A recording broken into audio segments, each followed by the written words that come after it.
Good afternoon. Coming to you from Park City, a sunny Park City. I've been up here for 2 weeks, and this is the first day of sun that we've seen. But we've certainly seen our share of snow, and there's apparently more to come. But nevertheless, stock market was down over 540 points at the close today. Much of it having to do with Biden's budget, which is just a disaster. It's a huge tax increase, and there's no way in imagination that you can see that this is a beneficial budget to grow the economy and help Americans out of a slowdown. Nevertheless, he put it forward, and so the politics are going to be really cute. That budget is dead on arrival, but nevertheless, it's a frightening prospect when you figure that's what the president really thinks and really wants. On top of that, however, there's a practical issue that took place. Silicon Valley Bank, highly regarded, America's growth bank, they funded a lot of companies in Silicon Valley, venture capital kinds of firms that have really taken off with technology. The bank has an excellent long-term record.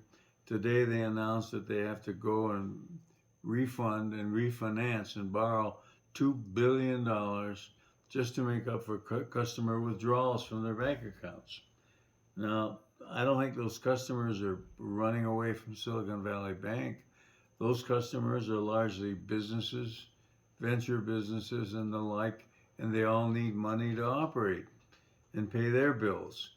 And it seemingly is a sign that their businesses aren't yielding that much cash right now, and that business may not be that good.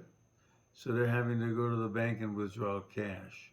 That's the upshot that I get from it, but nevertheless, that does not help the stock market. And that fact, we'll hear more about it later as to real cause and effect, but that put the final, I think, kibosh on what was already a meager opening with the Biden budget, and things just kept on unraveling for the session. We don't think it's the end of the world.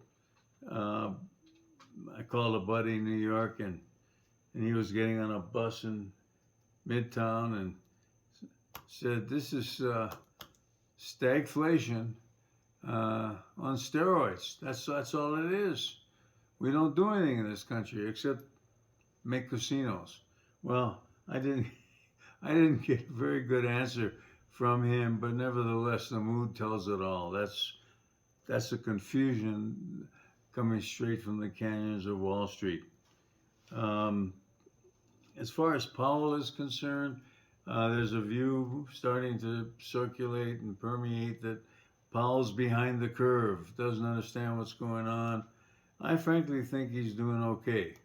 I mean, he is saddled with fixing inflation. He's given a plate of horrible inflation caused by 16 years of bad Federal Reserve policy, printing money so that we avoid pain. Well, now we've got the pain, and I think we just need to be patient and watch what happens, and hopefully the Powell will be sensitive enough not to let the system crack while he's chasing the inflation bug, but it could.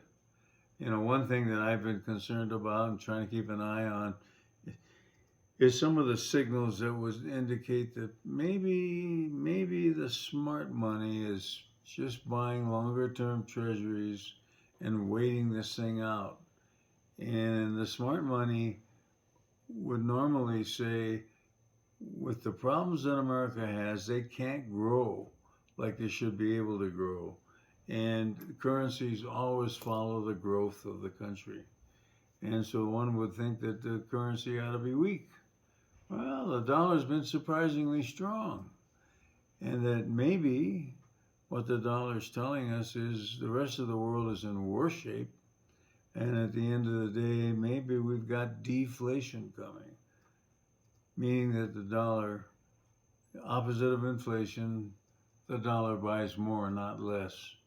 Wouldn't that be something? Shouldn't rule it out. It's a possibility and something I've kept my eye on. but we still believe that when we buy stocks, it has to be a special situation that's capable of returning exponential returns to stockholders. Really unique kinds of stories, and we've been focusing on those kinds of items to buy rather than buying the market across the board, because there's some sectors of the market that are going to get caught, whether it's stagflation or deflation, caught by the broad brush. We're looking for those special situations, and we found some that are exciting. And so we don't plan on selling a lot. We plan on staying comfortable on the sidelines, buying 5% treasury bills until we see something definitively better. And until we see that, we just have to be patient. So that's the story from Park City. Same story on Wall Street.